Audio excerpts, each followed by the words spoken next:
¿Qué tal? Yo soy Michelle Chaín y esto es lo de hoy en temas económicos. Y si ustedes creyeron que por estar ya próximos a las Navidades y el cierre del año, la dinámica de locura en la que está metido este país iba a reducirse, estaban totalmente equivocados. Vaya cierre de año que estamos teniendo. Son muchos temas, entonces vamos a tratar de verlo en 4 bloques en esta intervención. Primer bloque, ¿cómo vamos con el tema de la recuperación económica? Tenemos resultados variopintos. Por un lado, el IMAI, que es el indicador mensual de la actividad industrial, tiene un repunte sostenido, está muy cerca, lo cual es una buena noticia para el país, de estar al mismo nivel en el que estaba previo a ese desplome que tuvo del 25% tan solo en un mes al inicio de la crisis. Entonces, en ese sentido son buenas noticias. La actividad industrial repunta, que es el corazón económico del país, pero desafortunadamente las perspectivas de mediano plazo no son tan buenas.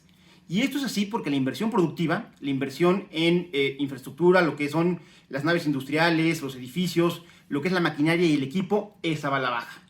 No solo baja respecto al mes anterior, sino que baja de manera muy importante respecto al año pasado. De tal manera que en septiembre de este año, comparado contra septiembre del año pasado, estamos menos 18% por debajo, lo cual, insisto, es una mala noticia porque la inversión impacta en la economía de ahorita, digamos que dinamiza, pero también es la que nos permite desde ahorita decidir cuántos empleos vamos a generar el día de mañana, y en la medida que haya más empleos pagados con gente gastando, eso impulsa la economía. Entonces, vuelvo a lo que les he dicho muchas veces, la inversión fija bruta publicada por el INEGI es posiblemente el indicador más caliente de la economía mexicana desde que llegara la 4T, y la verdad es que solo ha tenido un mes en el comparativo interanual ha sido positivo. Ese es el foco rojo. Y otro tema que es interesante, es importante desde luego porque mueve a la economía y además, aquí empezamos a polemizar con el presidente, es el consumo. Y es que a diferencia de lo que ha dicho el presidente respecto a que el consumo no se cayó a pesar de la crisis, hay una caída muy profunda que lo lleva de estar prácticamente a 120 puntos base, la reduce para mayo de este año a 90, es decir, una caída pues del 25%. En ese sentido, aunque aumenta respecto al mes pasado, en el caso de septiembre todavía está muy lejos de los niveles previos a que comenzara la crisis. Eso en tema de recuperación.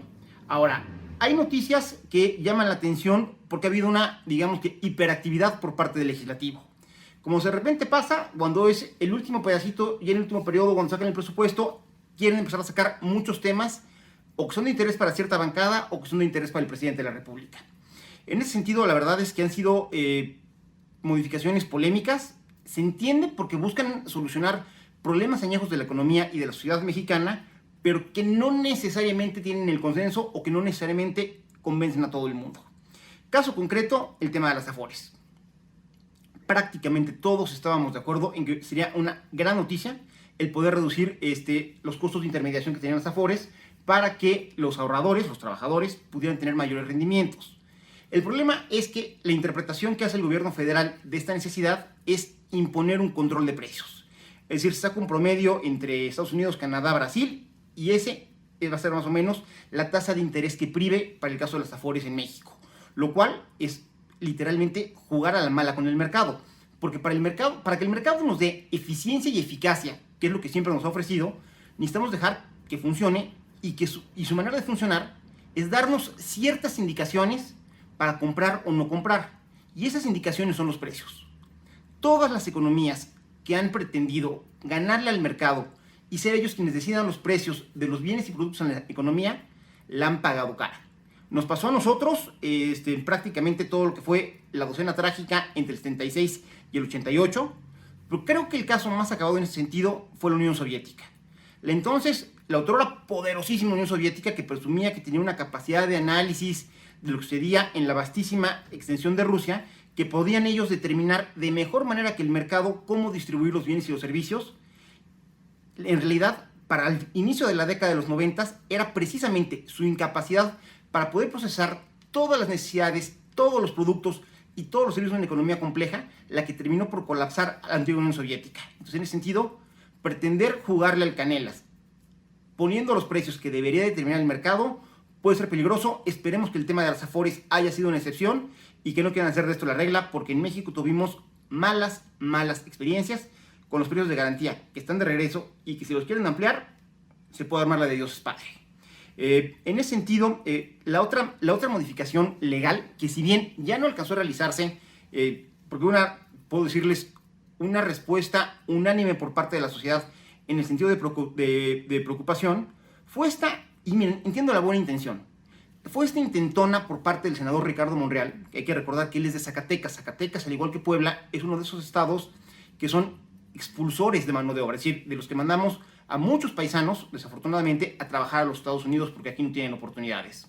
Entonces, en ese sentido, el senador Monreal tuvo la idea de que se modificara la ley del Banco de México para que todos los dólares que no entran vía el sistema financiero y que entran vía los turistas que gastan en efectivo aquí en México o aquellos paisanos que vienen a ver a sus familias y que traen dólares en la bolsa y que los gastan aquí, como no estaban registrados en el sistema financiero, el gobierno de los Estados Unidos no los toma. Y en ese sentido, digamos, son dólares que se quedan atrapados en el sistema financiero de México y que cuando ya sean los migrantes que están en Estados Unidos o las familias aquí en México logran cambiarlos, normalmente son a tasas de interés muy castigadas. En ese sentido, digamos que esa es la parte bien intencionada de la propuesta, insisto, y lo entiendo porque pues, es una realidad que se vive en Zacatecas y que seguramente la conoce el senador Monreal, pero que también la conocemos aquí en Puebla. Desafortunadamente, y dicen que el camino que va al infierno está hecho de buenas intenciones, desafortunadamente estas buenas intenciones literalmente se atomizaron, se esfumaron, porque lo que pretendía la modificación era que Banco de México comprara todos sus dólares atrapados en el sistema financiero y los pudiera cambiar a un precio competitivo. Desafortunadamente, hacer eso impactaba de dos maneras muy importantes. La primera era abrirle la puerta al lavado de dinero. Porque el narco, desafortunadamente, es algo que normalmente va un paso adelante de la autoridad y a pesar de todas las restricciones que hay y a pesar de todo lo que se ha legislado y toda la normatividad que hay para el sistema financiero, el lavado de dinero se sigue dando. Entonces, en ese sentido, el obligar al Banco Central a que le tuviera que cambiar dólares a cualquier persona prácticamente que se los llevara, era arriesgarnos a convertir a Banco de México en la meca de lavado de dinero de toda América Latina. Y en ese sentido, pues la verdad, nos espantamos nosotros y se espantaron los norteamericanos. De hecho, el viernes 11 de diciembre hubo un comunicado por parte del fiscal general de los Estados Unidos donde se extrañaba por esta medida, hablaba de la buena cooperación que había habido entre los dos países, ponía el ejemplo del general Cienfuegos como un acto de buena voluntad y decía que se sentía, ¿cuál sería la traducción? Emproblemado, que se sentía literalmente en broncas, troublesome, por esta modificación y que se ponía en riesgo la cooperación entre los dos países en materia de seguridad y que los únicos beneficiarios de esa modificación iban a ser los grupos criminales globales, los carteles del narco, entendámoslo, que los dos gobiernos estaban enfrentando. Y ver una respuesta en ese sentido de un fiscal general por escrito son palabras mayores. Y el otro aspecto en el que afectaba esta posible modificación, o esta posible modificación que todavía se va a discutir el próximo año, es que para poder Banco de México cambiar todos los dólares que le llevaran, tendría que meter mano de manera involuntaria, de manera no planeada, a las reservas internacionales. Y meterle mano a las reservas internacionales es, por un lado, vulnerar la autonomía de Banco de México que ha permitido la etapa de mayor estabilidad económica en el país. Ya no hemos tenido las crisis recurrentes de cada 6 años, de 76, 82, 88, 94, así seguiditos. A partir de que el Banco de México tiene autonomía y la política monetaria no se contamina a condiciones políticas, el país ha ganado muchísima solidez. Y en ese sentido, empezar a abrir la puerta a que los criterios políticos puedan meter mano o puedan incidir en los niveles de reserva de Banco de México, de suyo ir arriesgado. Y además, en una economía tan globalizada como la de México, jugar con las reservas es siempre estarle, digamos que, jalando las patas al diablo, en el sentido de que podemos ser víctimas de ataques especulatorios. Y si no me creen, recuerden la experiencia de los años 90, cuando George Soros, el famoso George Soros, ahí fue donde se hizo famoso, mediante un ataque especulativo que planeó y que la verdad estudió muy bien, logró quebrar al Banco de Inglaterra. Entonces, si las decisiones de un inversionista muy fuerte quebraron al Banco de Inglaterra, el que México pierda su solidez por la vía de las reservas internacionales, ya se imaginarán pues de qué tamaño pueden ser las broncas. Y ya para acabar, tercer tema, felicitar a la gente del INCO, presentaron ya su observatorio laboral, es decir, le están dando seguimiento a todas las estadísticas laborales que hay en el país. Muy, muy bueno la variedad que escogieron. Está, por ejemplo, la parte de cómo se ha comportado el tema de la variación de la población ocupada con el tema de la crisis, donde al cuarto mes de 2020, en abril, perdimos 12.057.497 empleos, y a pesar de que el empleo se ha venido recuperando, primero un saldo positivo de 283.000, luego 4.700.000, luego 2.600.000, luego 1.900.000, vamos perdiendo gas, y en el neto, al momento en el que vamos ya para cerrar el año, tenemos un déficit de 2.3 millones de empleos. Perdón, 2.3 millones de empleos, donde además, otro dato muy interesante es que la brecha laboral se ha venido ampliando. Tenemos una brecha laboral que no pasaba del 20% previo a la crisis, se nos llegó a ir terriblemente arriba del 50%, es decir, más de la mitad de la población dispuesta a trabajar tenía broncas en el trabajo que estaban haciendo o que no conseguían, y ahorita andamos por niveles del 30%, es decir, no solo todavía no recuperamos los empleos que se perdieron, sino que los empleos que estamos teniendo son de peor calidad. Y ya para terminar, creo que el tema que nos va a dar para platicar lo que queda de este año, que es un suspiro, pero buena parte del primer semestre del próximo año va a ser el tema de la vacuna. Desde luego, el hecho de que se tenga es una gran noticia para México, y en ese sentido no hay que quitarle méritos a nadie, pero ahora viene otro tema. Ver que efectivamente llegue y ver que efectivamente se reparta pues, a todos los lugares a los que tiene que llegar.